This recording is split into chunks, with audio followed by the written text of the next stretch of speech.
Aloha and welcome to Island Connections. I'm Ibrahim Aoude. Our topic for today is homeless on the rise. And we have our guests here to help us discuss the topic. Margot Schrire, thank you very much for coming from Institute for Human Services. And she's the Director of Community Relations. Langi, you're Executive Director of H5, and you would let us know what that is all about. And Laura Thielen, and you're the Chair of Partners in Care. And Charmaine Crockett, Human Rights Advocate. And Stephen Laudig, Legal Director of Kokua Services, Legal Services, and Attorney at Law. Thank you all for coming. So we start by just asking, perhaps with Utu first, what do you exactly do as regards to the homeless situation and in terms of you being director of H5, is it? Yeah. H5 actually stands for Hawaii Helping the Hungry Have Hope. And the majority of my organization does food service. We serve hot meals to the homeless all around the island of Oahu. Mm-hmm. And not only that, I'm also a part of the team over at the Next Step Project, which is the state's homeless shelter over in Kaka'ako. Okay, great.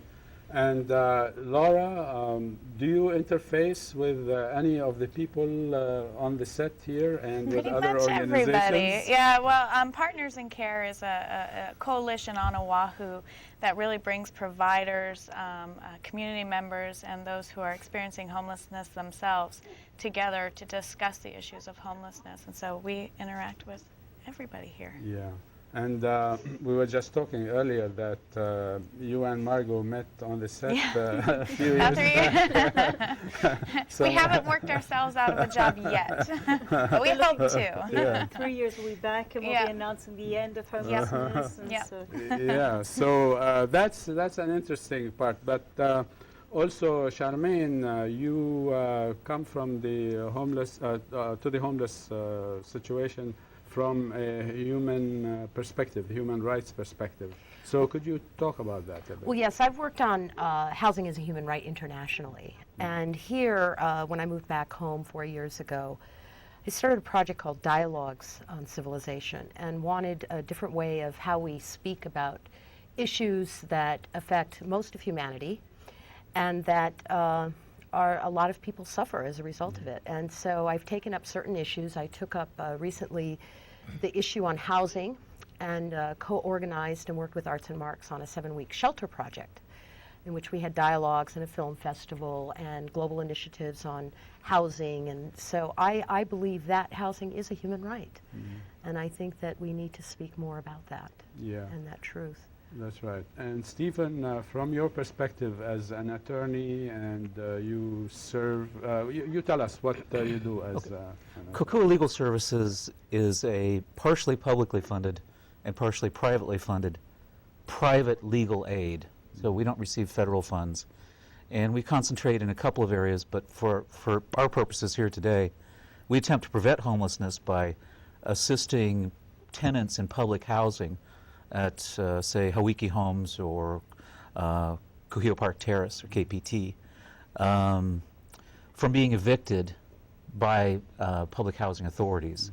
Mm-hmm. So we're in the litigation side of it. Mm-hmm. The other major area that we deal with is, since Congress has restricted legal services organization from providing legal services to non-American nationals, we also we are not so restricted, and we provide assistance to the compact states, basically Marshallese and Micronesians, who are unable to afford private legal services, and legal aid they're forbidden from assisting them. So we specialize in those two areas. Yeah, very good.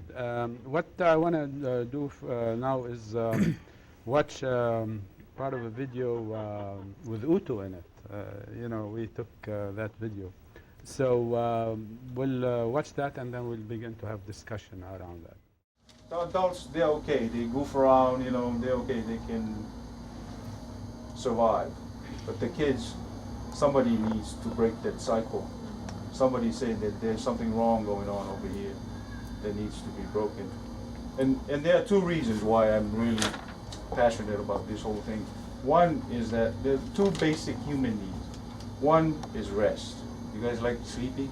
Yeah, that's a basic human need. I like to sleep. And if I have less than 7 hours of sleep, I'll be very grouchy the next day. I gotta rest. And that is a basic need. And every day we have thousands, I say thousands, of children staying up late at night because they gotta look over the little belongings they have. And not only that, it's not safe being outside. So they spend most of the night staying up.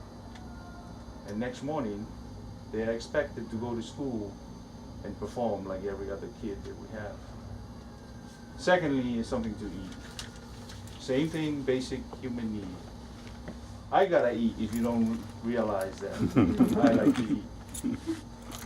And some of these kids spend almost the whole day with only one meal. That's all they eat. They eat one meal and they don't have enough rest. You can only imagine what it does to the mind and the body, the formation, the natural formation of the whole body and mind thing. And then they're expected to go to school because that's the law. And they're expected to perform just like every other kid. There's something's wrong here, very wrong about the system that puts children to go through that. And I'm very disappointed in this, the kind of setup that we have. Yeah, I mean, it is said that a society that cannot really take care of its elderly and children, there's something wrong with that society that needs to be fixed, and probably radically so. So any further comments on that, Utu, and then we can open? Well, it's it's something that I guess a lot of advocates and folks that do work with homelessness, I've been doing this thing for about 10 years, and only in the past couple of years that I started to realize that a good portion of the homeless population are actually children. I mean, that's just blew my mind. I try to stay aware and be awake to see what it is that I can do to help out with that segment of homelessness. Because as I said, the adults, I think they're okay. They can go about doing their thing and they can survive. But the children, this is something that touches all, as being we were all children once, and some of us do have children, and it's being a father of 3, I cannot even imagine what the parents go through. Yeah, Laura. I think one of the things that we've seen at the Next Step shelter and other shelters, IHS as well, is that although folks are experiencing homelessness, doesn't mean that they shouldn't have good memories. And I think Utu and his staff and Charmaine with the project that she has done, they've given those children some memories in a time of their life when usually there isn't much to smile about. We have some of the most amazing volunteers at the Next Step project. One of them does monthly birthday parties for the kids. And for any one of us, having a birthday party for a child is, kind of expected. But for the majority of folks who are living outside and experiencing homelessness, those simple, basic, just memories are not there. And what they've created is good memories, so that hopefully what those children will be taking away is not the continuous cycle of homelessness, but hope for their future.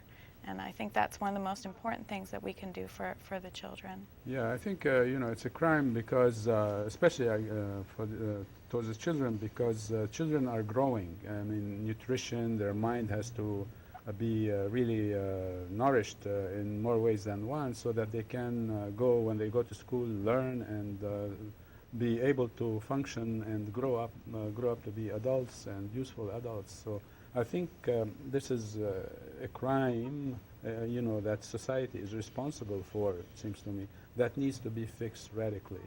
So any more from a human perspective? Well, you said something very important, about a system, gone awry. You know, I just believe the bottom line is we don't have a caring system, and we need to change the paradigm. And I think we'd like to think that we have a caring system, but we don't. In many ways, it's based on charity, very short term, very unsustainable for a human being to fulfill their potential. I think that building shelters is important, but I think that we, you know, the affordable housing crisis, I mean, more people are going to be homeless. I mean, this is a fact unless we change the system. And it's a paradigm shift to a caring system. And what does that entail? If our goal is to have a caring, equitable, non-hierarchical system based on the haves and the have-not, what does that look like? What does our legislation look like? What does a caring piece of legislation look like? That's You very know? good. I would add something. Yes, Stephen. Yeah. Adults can understand kind of what their situation is. If an adult doesn't have a home, they understand how that they need to have a home, and that having a home is the right thing. Children don't understand. They don't understand how it is that this is wrong. And so, particularly for kids, they grow up with a completely different expectation. I happen to grow up in a house, we never moved. I was very rare in my time and place. Never moved, ever moved. I have no notion of what not having a home is. And kids, when they're placed with that, they're flipped, they're upside down. They have no notion of having a stable home situation. That's why it's very wrong, because the consequences of those actions will last for 60 and 70 and 80 years. That's right. That's just flat out, it's a crime, and it is wrong. Right. Yeah, go I ahead. just want to add that, you know, by looking at the long-term impact psychologically of each family unit, you know, you're looking at the family being affected as well as the entire community. And we're doing one thing by addressing the emergency housing needs, looking at emergency shelters.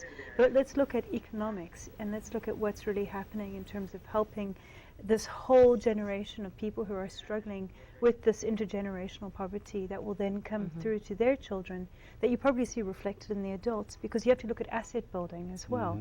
And so we're looking at a major economic system where people are falling through the gaps. And we're dealing with the symptoms, we're not looking at the causes. That's right. And the impact in terms of people's psychology, in terms of their relationships with their future, the ability to dream of a future that involves a career and personal fulfillment, a lot of that rests on having your initial needs met and being able to dream. And when you're thinking about survival, and when you're thinking about where your meal's coming from, and the developmental impact of poverty, you know, on people's ability to concentrate. I think that goes back to Charmaine's comment about the right to housing. And that is a somewhat new term that people are not familiar with. And it seems so simplistic, and yet we're not doing it. That's right. And it's very controversial. It's very interesting. In Really? Europe, it's accepted, whereas in America, the right to housing, Yeah. that's seen as a very uncomfortable. Well, human rights in general are not very well accepted into the United States, and they have actually resisted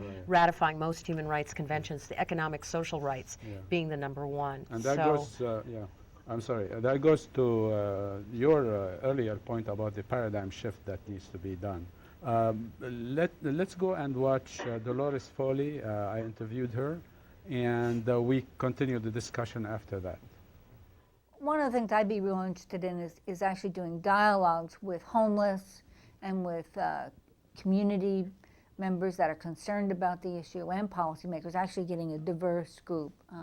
Something like what we did at the shelter, but really kind of go through and talk about the different options and find out what people really, you know, think works from their standpoint, or what isn't working.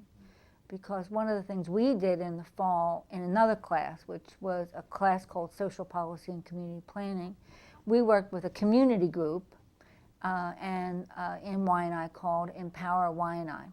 And one of the people we worked with out there was Lucy Gay, who was at Leeward Community College. And a community process that's very popular right now, a number of community groups have used, is something called a speak out. It's have your say. So it's not very formal. People come in and they talk about their issues, and we did it on Maili Beach with the idea of bringing in homeless people to talk about their visions for the future of Waianae, their visions for themselves, and also to collect data on how they got homeless, how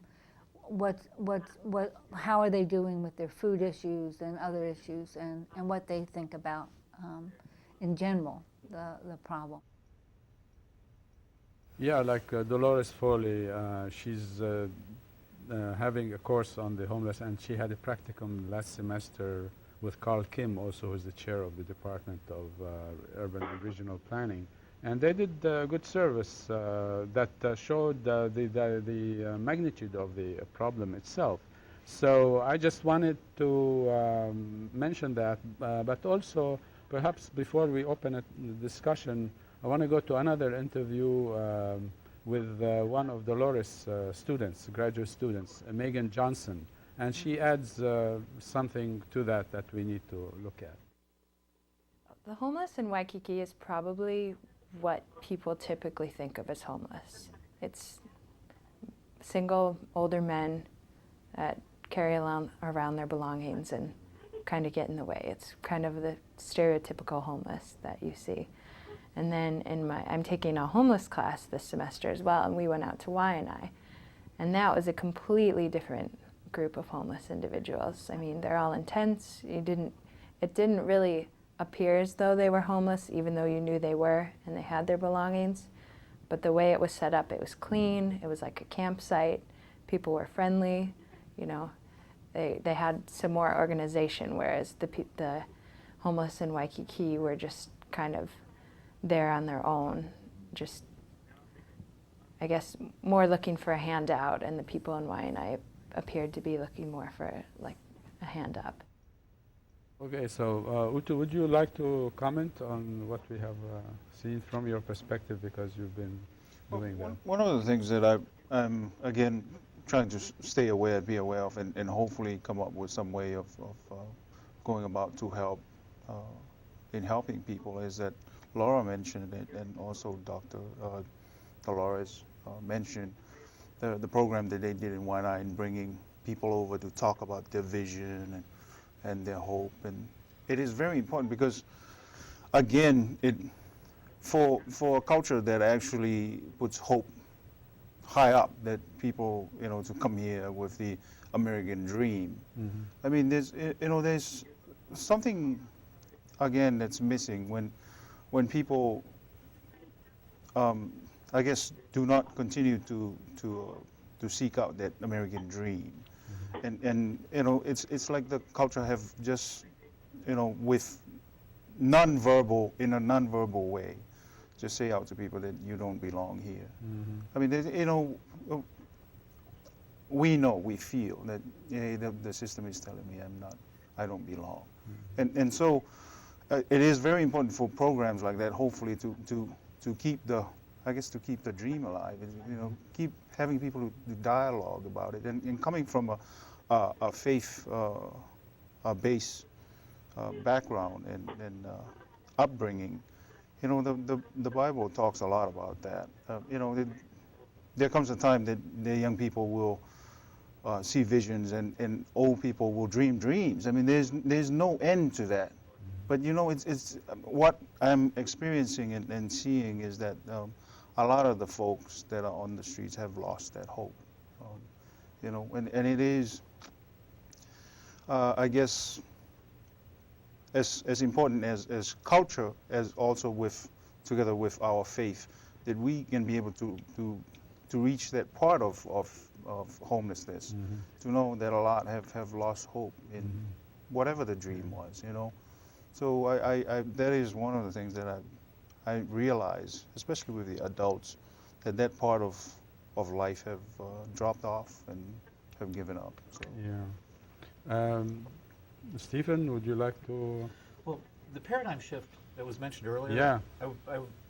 I have a hobby interest mm-hmm. in the law of the Hawaiian Kingdom, the Hawaiian Kingdom legal order, and they had the Kuleana Act, and they also had a homesteading act that a citizen or subject of the kingdom could be awarded a certain plot of land, enough to grow sustenance and a home and a house lot. And I've done some research on the notion. The word we're using is homeless or homelessness. That's relatively recent in the discussion of those who don't have a permanent abode, formerly known as squatters. Okay, and I've done some research on this, looking towards doing a paper on it.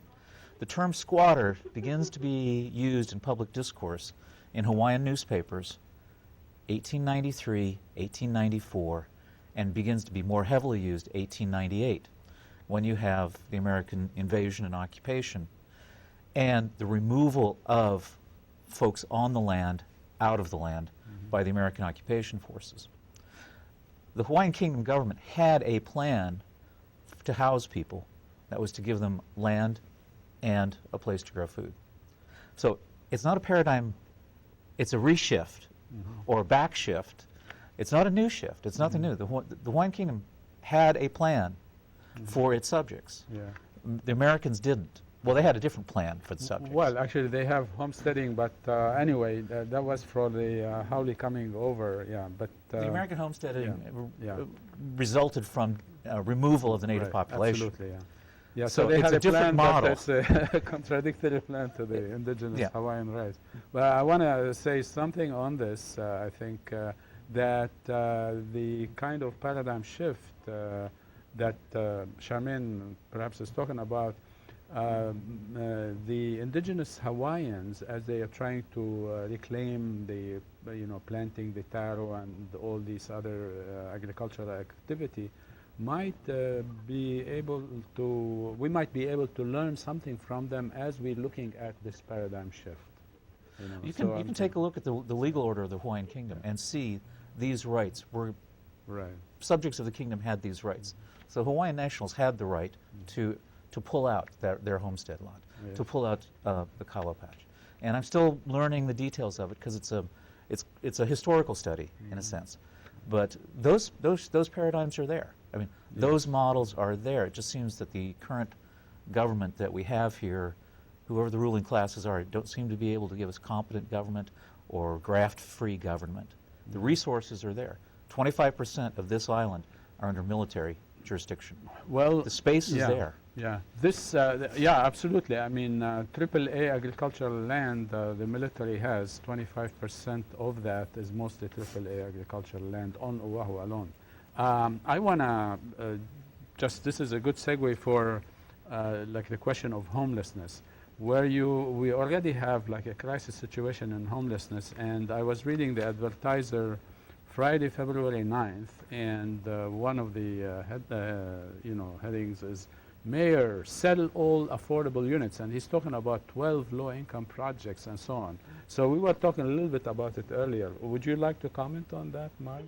Or, I mean, how does that hit you since the mayor came and visited you at IHS on Friday? I mean, just how what does you it think. strike us? There's a tremendous concern in the advocacy community that, first of all, there are not enough affordable rental units. So any discussion around selling existing affordable, and we're talking about truly affordable rental inventory, of course, is going to raise everyone's red flags. There's a concern that these units, if sold, will not be sold as affordable in perpetuity. These 10-year clauses only last 10 years, and then you're back where you are with a dire shortage of affordable rental housing. So we're not sure how the city can realistically sell these units and keep them affordable for the tenants who are in the housing right now and keep it affordable in perpetuity. So that's really what our major concern is. Yeah. Any more discussion, Utu or Laura? Actually, it's amazing. Several months ago when the mayor first announced that the possibility of selling these units, it was amazing the tenants really got together and started working together and actually recognizing what their rights are as tenants. I'm very concerned about the possibility of these selling, but on the bright side of it, there's been incredible tenant organizing because of this fear that's been placed in them. So hopefully the mayor and the city will recognize that these folks want to have control of their own destiny, and they deserve that, and they need to be part of that process. And I think that the biggest word that we need to include in anything that's affordable housing is in perpetuity. Because like Margot says, if there is a clause in there that says that is going to end at any point, we're going to go through this entire crisis over and over and over again, which we've been doing for the last 10, 15 years. These units are coming up on a regular basis, and the fear that these folks are experiencing has got to be so stressful. Absolutely. And we're talking about people who've lived in these apartments for years. These are not, new folks moving in. These are people who often raised their families in these units, who've really, in terms of their peace of mind, they've counted on being able to call this place home, and now they don't know where they're going to go. I mean, if you look at the apartments for rent ads, there just is not the rental inventory to accommodate any kind of move of this scale. Yeah. Let's go back to Dolores Foley, and then we'll have more discussion. Alice Greenwood, who is a homeless advocate and living on the beach, actually came into the class and talked to the class about the issues, as well as people that are working. So, yeah, I bring a number of different people in that are at different points. So, a homeless coordinator for the city and county, and people, legislators, whoever I can get to come in and talk about the issue, as well as trying to go out and actually meet with people. So actually, last Sunday night, our class were volunteers in the homeless count out in Waianae. So the whole class went out there from 4 to 10 and kind of walk the beaches and talk to people. Yeah, we were just volunteers in that. And in the fall, we developed our own survey, and we developed a different method. And I think one of the difficulties for this count is that they were doing it all over the island. So what would work in one area probably works well there, but might not work in another area. So, for example, I think the time frame of going out at 6 p.m. and counting and talking to the homeless was probably a better strategy in Waianae than it would be in Waikiki in terms of thinking, well, who's homeless? So a lot of times the counts are done in the middle of the night, and that's what we did when we did Waikiki, is counting people that were sleeping on benches and parks and various places. But when they did the homeless count before in Waianae, because people are in tents and therefore it's pretty difficult to, figure out how many homeless are. So this time they did that. So actually, when we were walking, we saw a lot of tents, but actually we didn't see as many people as we know that were homeless. And there was probably a number of reasons for that out there. But and we had heard that some people may be objecting to the whole idea of being counted and being interviewed. Although our experience was people were very friendly, and almost everyone agreed to be surveyed that we asked. So it was enlightening. You feel very shy, because this is like somebody's living thing, to go up and say, would you mind being interviewed? But I think the most surprising thing for me was the length of time people said they were homeless. Almost everyone was 3 years or more.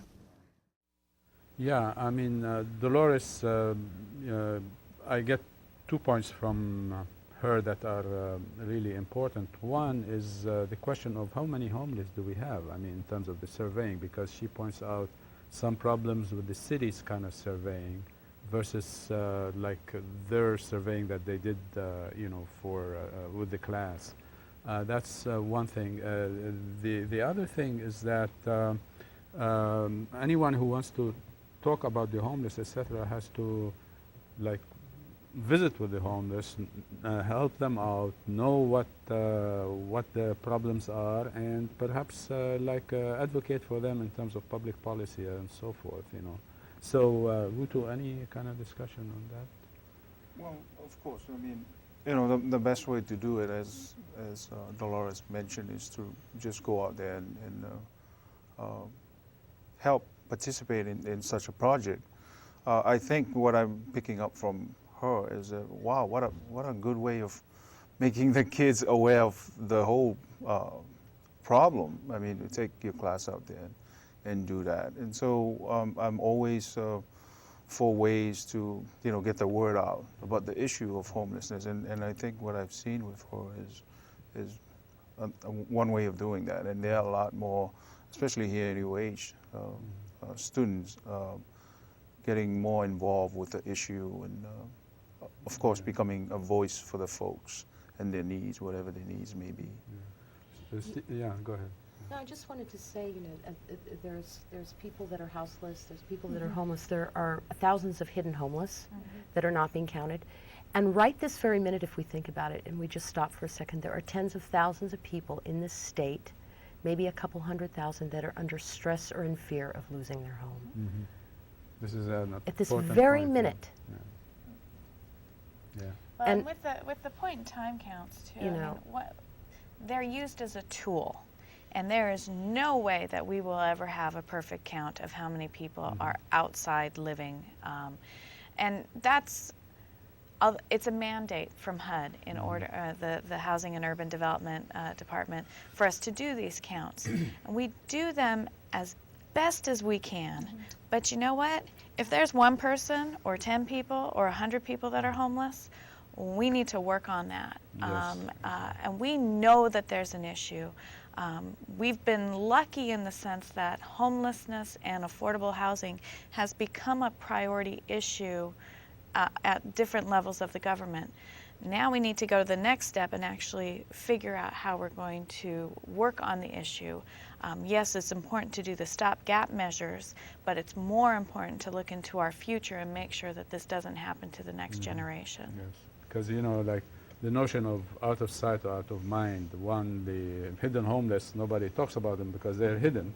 And then the visible ones, kick them out of Ala Moana Park and send them all to Waianae or some other place farther even than Waianae, you see.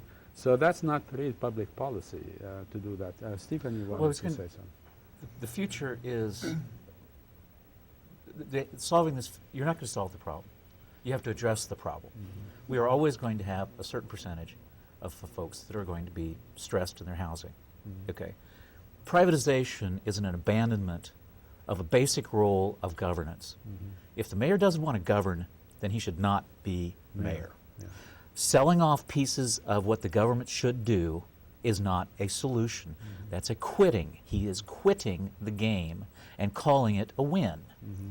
Now, that's not going to solve the problem. You have to have a permanent solution for a permanent condition. It's just part of the human condition that we will have poor people. Yeah, he's trying to, I'm sorry, but He's trying to make sure that the bad thing doesn't happen while he's in office. Right. That's what he's trying to do. That's and his interest. Yeah, and he's trying to run the city as a corporation, and the city is not a corporation, Right, exactly. you see. And it is a different paradigm altogether. It's a non-governance paradigm, and it's a I don't want to be responsible paradigm. You accept the task and take the oath of office to administer the law and to care for the people who you serve. You don't say, I'm not going to do that job anymore. Somebody else is going to do it, and not saying who that somebody else is. Yes. What we have seen, what I'm seeing in public housing, is that the current regime does not care about the management of the facilities. And I had an example today. Folks come in. There's 3 elevators for KPT, 2 human and 1 freight. Well, the 2 human ones don't work. The freight one does. Awfully slow. And the conditions, the management company doesn't care about outcomes. The tenants do, but the tenants have no say in the management company. The management company is hired by the state. The state has shown itself to be dramatically incompetent in managing public housing. So maybe they shouldn't be in it, But that doesn't mean that the market's going to have a solution. But maybe the tenants should be in it. The tenants are in it, Yeah. and they should be They're in it. They're in yeah, it Yeah. this way, and they should be in it in absolutely, the other way. yes, yeah. See, another option that we're seeing is when non-profits take over the Yeah. management of housing. Now, something that we've been seeing, I think, from how I sort of, look at the landscape here, is there is a lack of non-profits who have the capacity to start taking on these types of roles. And Absolutely. if for example, IHS, theoretically, of course, where are we going to take our guests who are homeless and put them into housing? There's nowhere for us to help these people transition out of the homeless shelters into. So theoretically, it would be great if we could take that on. But we're struggling every year to meet our operational budget just to keep the lights on at the emergency shelter. So how could we expand our infrastructure, our personnel costs and everything like that to be able to take on something that really would be in line with our mission, but would probably stretch us too far? Yeah. So how can we as a state look at Absolutely good. expanding So our why doesn't our nonprofits? government look at building up that capacity? The existing, Uh, yeah, Yeah. exactly. So this is a good way before we go to Utu. You want to say something, but if we could wait and, I interviewed Connie Mitchell, Executive Director of IHS, because, that's a good segue to go to Connie Mitchell's interview. So we'll watch that and then we'll talk more about it. We've even expanded beyond our walls and our roof, because in addition to being shelter, we do a lot of different services, and particularly we've had a lot of success, with our intensive case management team that serves the chronically mentally ill. And as we all know, there are a number of people who remain homeless because of their chronic mental illness. And so these case managers that go out and really help people who have been in the shelter homeless find homes, and then stay with them over a long period of time to be able to support them so that they remain housed in the community. And I am really pleased to report that of the people that we're serving, which are about 120 right now, about 70% of them actually live outside the shelter. So we're kind of looking at that as a really good outcome. Yeah, well, that's good. I mean, talking about what IHS does and so on. But I want to connect this and the discussion we already have with some of the questions that came in from callers who didn't want to be identified and didn't want to be on the air. These questions, I'm going to read the three of them and then we discuss them. Why isn't the city and state building more affordable housing? That's one. Then why isn't Office of Hawaiian Affairs helping Native Hawaiians with affordable housing? And the third one, for us to address the issue of mental illness in the homeless population. So, Utu, you want to start with any of these or comment on what we have watched so far and discussed? Well, I wanted to say more about what Margot mentioned earlier. I mean, when the state's Kaka'ako shelter opened up, we had to sit at Laura's backyard and come up with a name and all the policies and everything there. But the name, we agreed on the name Next Step. It almost to the point of being a prophetic name, because when we came up with that name and opened up the shelter, there was actually no next step. I mean, next to zero. The amount of time that people had to wait to get into the low-income housing. There are people that at the shelter right now who have been waiting for years. I mean, there's just no next step. And to see that the city and county is actually going to be selling the units, it's adding to that more. We need to work together on ways that we can come up with affordable housing, as the person that called in that question, because for the majority of the folks that are homeless and are on their way to getting back on their feet, this is the only type of housing that they can afford, unless there is a training program that we can train them with new skills and be able to do that, which we, again, don't really have. So what do they do when the only housing that they can afford is no longer there, or very little of it? So it's going to be adding into the whole problem. Stephen, you were mentioning that you were helping the people who are in housing stay in housing so you don't have the larger problem. So, I mean, could you address why isn't, for instance, from your knowledge about indigenous Hawaiians, why OHA is not helping, or is it, and to I what can't. extent? I'm Yeah. remarkably ignorant about how OHA Okay. works. Okay. You're not alone. And In fact, it's there not are like problems with I'm not trying to yeah, stay but- that way. Yeah, yeah. But it's just that I don't know much about it. Yeah, okay. But the others were. Oh, you mean the government? yeah, the state and the city, why aren't they building more affordable housing?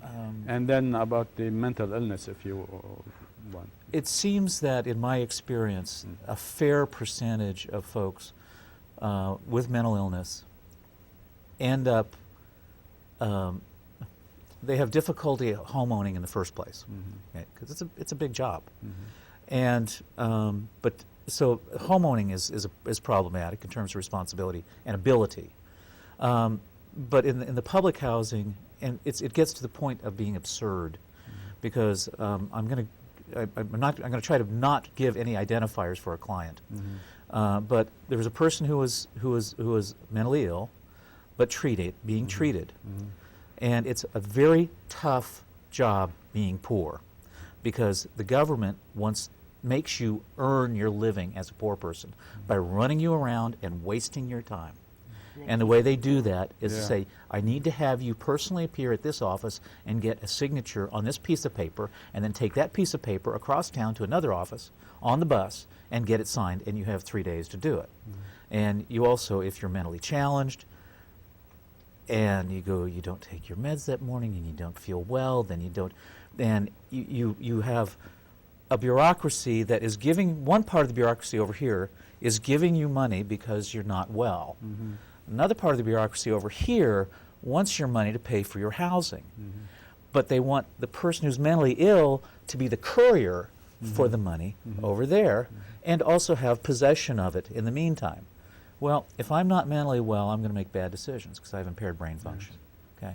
And if I have the money in my possession, and on the way over to pay the rental unit, something else is going to come up in my child's life that merits that money more than this bureaucracy over at the housing. And that means that I'm going to fall behind, and that means, because I'm doing for my kid, and it's ridiculous for the bank, for the bureaucracy to say, oh, why doesn't it just go, we're going to pay that directly? Right. And it's and I don't understand how someone doesn't look at this systemically and say, how do we ease the stress, and support how people with disabilities. and how bad does it make mom or dad feel when they know they have the money, but they got to give it to the rent, and they're denying their child something that's we accept as being pretty basic. Good. It's interesting that when the bureaucracy intervenes with the business sector, the business people say, well, the state of Hawaii is anti-business because of all the bureaucratic things with permits and this and that and the other.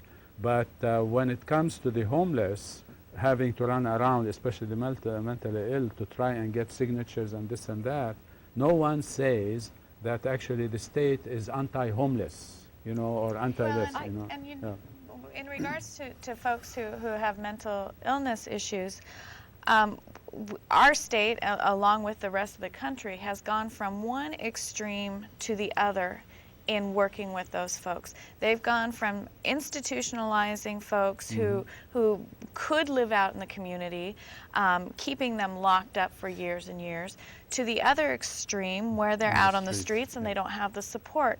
And I think our adult mental health division is slowly catching up. But we're not there yet, and so those supports, I mean, look at our state hospitals as such a good example. It has become a forensic hospital. It is only available to people who commit serious crimes. While there's other people in the community that need that kind of support but can't access it. And it's the same with all the supports. We toss people out and expect them to all of a sudden be able to function in a world that they're not familiar with.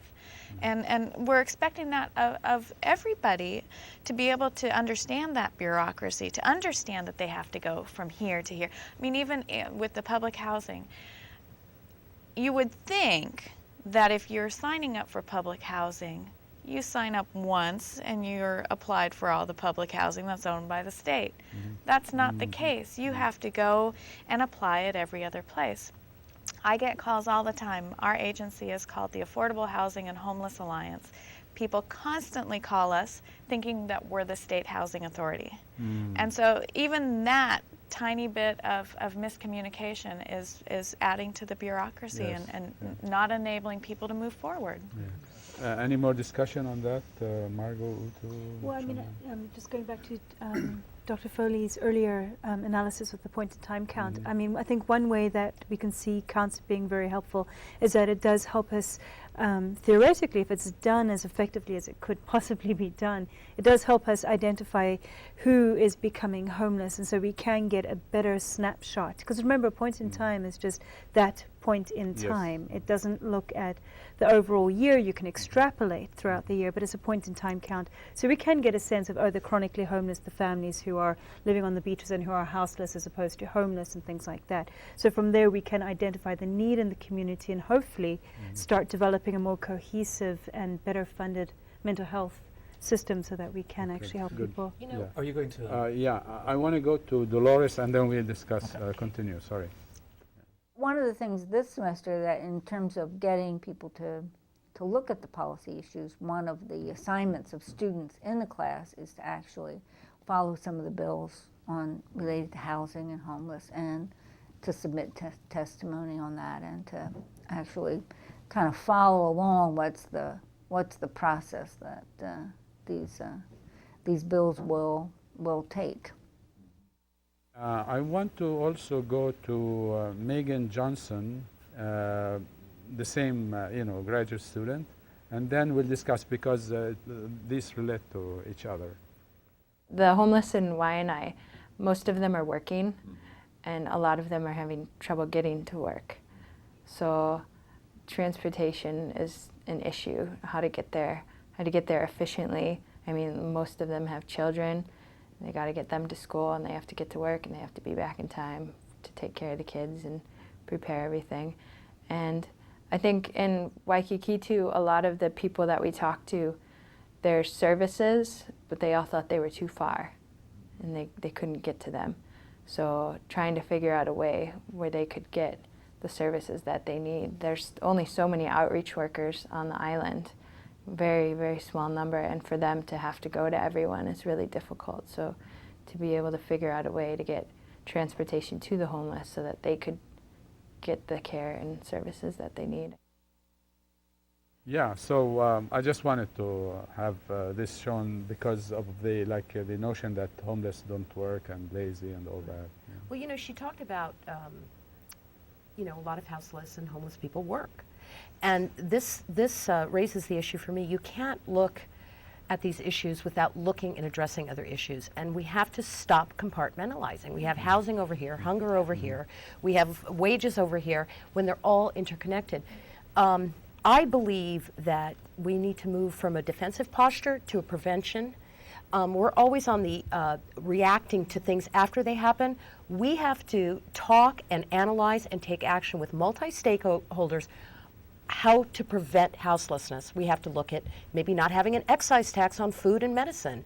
We have to maybe look at a state earned income tax credit. We have to look at living wage legislation. More self-reliance on food, less on external, because as we know, oil's running out, so food's going to get more expensive. And look at the things that we can do now to prevent future homelessness. I mean, we're like really on a tipping point, and forgive me if I'm wrong, on a tipping point of a new masses of people becoming houseless if we don't address these other areas that push people into houselessness and homelessness. Yeah. This new study, I'm looking at Honolulu Advertiser, Saturday, February 3rd. A new study says for a single parent family, you have to have an hourly wage of $25.64 to just make it. That's an annual salary of 54,000 plus. Yeah. Well, look at the newspaper headline, 2 weeks ago? 33% of people in the state of Hawaii are not self-sufficient. Yeah. I mean, we are looking at a nightmare, Well, an even inexcusable Yeah, nightmare. right. well, and one thing that we can look at right now is that we're seeing more and more foster kids who are aging out and becoming our new homeless population. I mean that is our burgeoning, that is our next group of possible homeless. We need to be working on that. Yeah. 5 years ago, to try and. There's another group that's headed our way, and those are Iraqi veterans. Right. Uh-huh. Yes. Yes. And That's good. they Yes. will be unwell people. Yes. And we have experience from the Vietnam From Vietnam, veterans. absolutely. Yeah. And we also have experience from World War I veterans, if we Right. check our history, and Civil War veterans, Yeah. American Civil War veterans. All of these things, very predictable. After each war. After there's each war. Something like that. Yes. Yeah. Charmaine Yeah. mentioned Yeah. like the EITC, the Earned Income Tax Credit, the living wage. There's legislation on all of these issues, but every year, I think it's 2,000 bills get introduced Yeah. into the legislative session, and a lot of those bills that don't seem as dire right now don't get heard or don't go as far as they should, and we're setting ourselves up. Yeah. Utu, We are, yeah. wants to say something. One of the things that I got from Megan, the student that came up, is the service part of it. Some of the numbers that we have at the shelter, there's a good portion of our population there with no state or local ID. Yeah. And this is very interesting in ways of services, because these are people that were outside, and some of the stuff are being wet or thrown away by the city and county workers or what have you. And they keep losing their IDs. And so how are we going to be able to get them to go and start looking for a job when they got no IDs? Yeah. I mean, it's something as simple as that. And so the hope is that, if we can get a way to get these folks to get the IDs as a first step to even bettering themselves. A simple thing as a state ID. Wow, that's all he needs. But then there's a whole lot of folks that are homeless, don't even have that. Yeah. Right. I want to go back to Connie Mitchell from IHS. We'll watch that and then we'll discuss more. We also have a lot of collaborations with a lot of other agencies that are providing services to the homeless. And among them are like Kalihi Palama Healthcare for the Homeless, who have clinics here. They provide medical services, to our guests here. And we have one clinic over on the Women's and Family Shelter, and then another one at the Sumner site, for the men. And they're just, a lot of different people who are also providing substance abuse services, legal services. We have people coming into the family shelter assisting us with parenting classes, nurturing skills, with the children. So there's just a whole array of things that are going on. And I think probably the biggest thing that I really want to get out there is that we're much more than just a shelter. And of course, we have that 3 times a day meal service program that we provide, and we're serving, upwards of 800 meals a day. And so it's, that's an area that we also invite a lot of people to come and help, because it's really a challenge to deliver that many meals to so many people. So, I think I haven't been here that long because, I did come on board last year in June. And during the time that I've been here, though, I have just been so impressed with the heart, of the people that work here. People are passionate about serving the homeless, and it makes me really proud, to be here as the executive director. Okay, so Connie Mitchell is talking about, the interface with other agencies and so on. And we talked about that, but I just wanted to talk about the Kalihi Palama Health Center and services and so on. So any quick discussion about that? Anyone? Well, Yeah.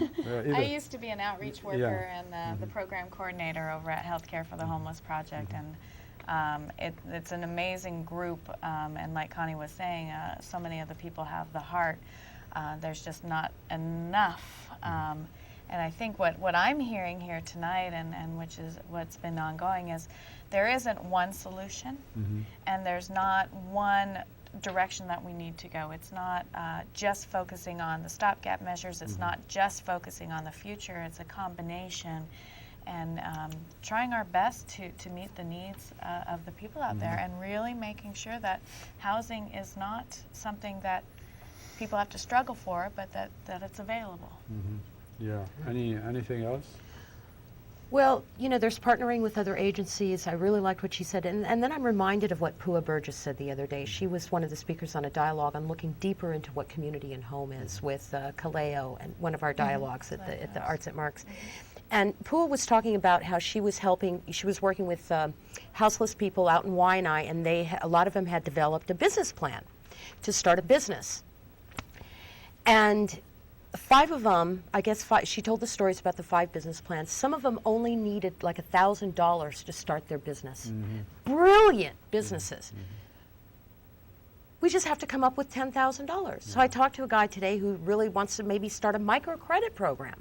Loans at like 1% interest rate to help people, you know? I mean, there's so much that we can do, right. We can do, but we have to do it now. Okay, I want to go to one last thing, interview at IHS for one who's helping IHS, and his name is John, and he's indigenous Hawaiian, and we'll watch that. My time as becoming homeless, I got married, I had a great family, still have a great family for that matter. Legally, I'm still married, and my wife and I had separated, and my kids, I still have contact with them. Today, my life here at IHS, because I became homeless, I had nowhere to go, nothing to look forward to. I just couldn't put myself down, and I told myself I need to get back up there and try to be something again, you know, reintroduce myself to society as I wanted to put it, and you know, I had to dig down deep to figure out what was I going to do to get myself out of this hole that I got into. Well, the people I met through the shelter inspired me to do a lot of things as a volunteer. I like to volunteer here at IHS because of the fact that it takes me away from all my mental problems that I might have, and it also gave me stability of what I'm becoming to be. Through the time that I volunteered here at IHS, in the kitchen, we do a lot of work in the kitchen. The great staff there, Mercy and Rolina, and the other crew there, they're great people to work with. And because I went into the service as a cook, I felt a lot comfortable being inside of the kitchen itself.